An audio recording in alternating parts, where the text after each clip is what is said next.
صلی اللہ رسول الکریم اما بعد فاعوذ باللہ من الشیطان الرجیم۔ آج میں آپ کو ایک واقعہ بتانے جا رہا ہوں۔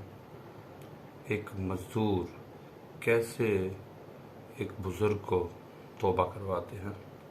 اللہ والوں کی باتیں ہیں، ذرا غور سے سنیے گا۔ حضرت محدث ابن جوزی لکھتے ہیں کہ ایک بزرگ تھے حبیب اجمی۔ ان کے پاس ایک شخص آتا تھا تو وہ بہت مالدار تھا، امیر تھا۔ آپ اس کو بارہا فرماتے تھے کہ تم توبہ کر لو، آپ کی بیٹی بھی معذور ہے، اتنے مالدار ہو اور موت کا وقت تعین نہیں ہے، کسی وقت بھی موت آ سکتی ہے۔ خیر، ہم موت کے لیے بھی وقت دیتے ہیں، آج نہیں کل نہیں پرسوں۔ نماز کے لیے بھی اسی طرح کہتے ہیں، پڑھ لیں گے، آج نہیں تو شام کو پڑھ لیں گے، کل پڑھ لیں گے، جی پرسوں پڑھ لیں گے۔ یوں گزرتے گزرتے موت کا جو ہے نا پیغام آپ کے سر پر آ جاتا ہے اور آپ کی نماز پڑھی جاتی ہے۔ خیر، ایک دن وہ شخص آپ کی بارگاہ میں حاضر ہوا اور کہا کہ مجھے توبہ کرائیے۔ آپ بڑے حیران ہوئے کہ میں ان کو بارہا دفعہ کہہ کے تھک گیا، انہوں نے توبہ نہیں کی۔ تو انہوں نے ان سے سارا ماجرا پوچھا تو انہوں نے بتایا کہ ایک نوجوان شخص، جب میں بغداد کی بازار میں سودا سلف لینے کے لیے گیا تو سامان میرے پاس بہت زیادہ اکٹھا ہو گیا، 10 کلو اس میں مچھلی تھی، تو وہ میں اکیلا نہیں اٹھا سکتا تھا۔ تو وہاں سے میں نے ایک مزدور کو کہا کہ آپ مجھے یہ جو ہے نا گھر تک پہنچا دے سامان۔ 3 دینار میں ہمارا سودا طے پایا۔ جب وہ سودا سلف اس نے اٹھایا تو راستے میں ظہر کا ٹائم ہو گیا، تو اس نے کہا کہ میں نماز پڑھ لوں۔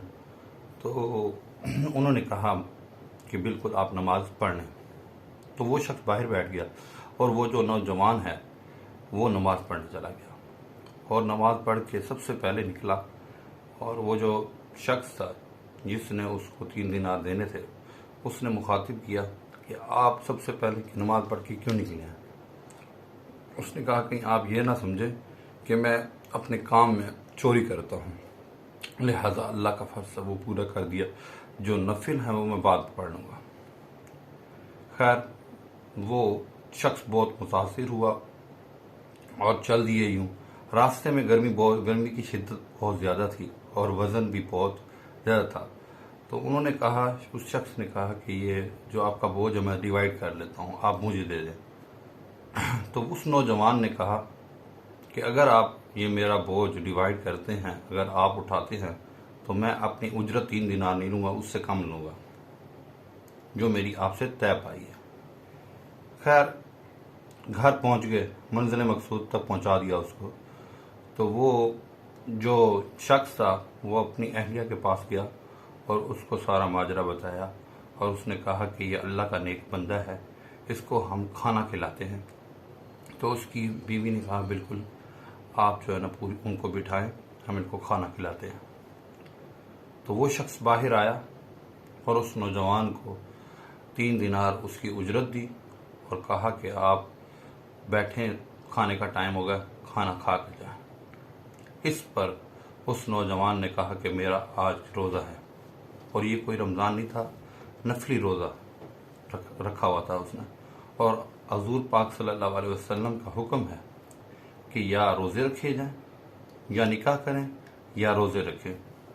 تو سبحان اللہ، اور وہ اس نوجوان کی عمر صرف 15 سال تھی، اور اللہ کو جوانی کی عبادت بہت پسند ہے۔ خیر، پھر اس شخص نے کہا کہ آپ پھر افطار جو ہے نا ہمارے ساتھ کیجیے گا۔ تو اس نے کہا کہ میں 3 دینار جب کما لیتا ہوں تو اس کے بعد میں قرآن پاک پڑھتا ہوں یا اللہ پاک پر درود بھیجتا ہوں، حضور اکرم صلی اللہ علیہ وسلم کی ذات پر درود بھیجتا ہوں۔ خیر، وہ شخص انہیں مسجد میں چھوڑ آیا اور انہوں نے کہا کہ مغرب کے وقت میں آپ کو لینے آؤں گا اور آپ کو افطار آپ ہماری طرف کریں گے۔ مغرب کا وقت ہوا، افطار ہو گیا، تو وہ اس کا گھر بہت دور تھا، تو رات وہیں رک گیا۔ انہوں نے کہا آپ ہماری طرف ہی ٹھہر جائیں۔ وہ نوجوان شخص ان کے گھر ٹھہر گیا۔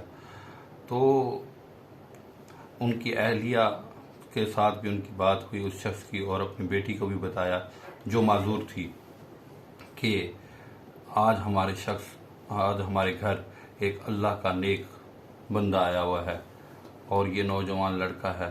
خیر جب تہجد کا وقت ہوا تو اللہ کو تہجد کی نماز بہت پسند ہے، تو اللہ پاک خود فخر کرتا ہے جب ایک نوجوان شخص 15 سال کی عمر کا تہجد کی نماز پڑھ رہا ہو۔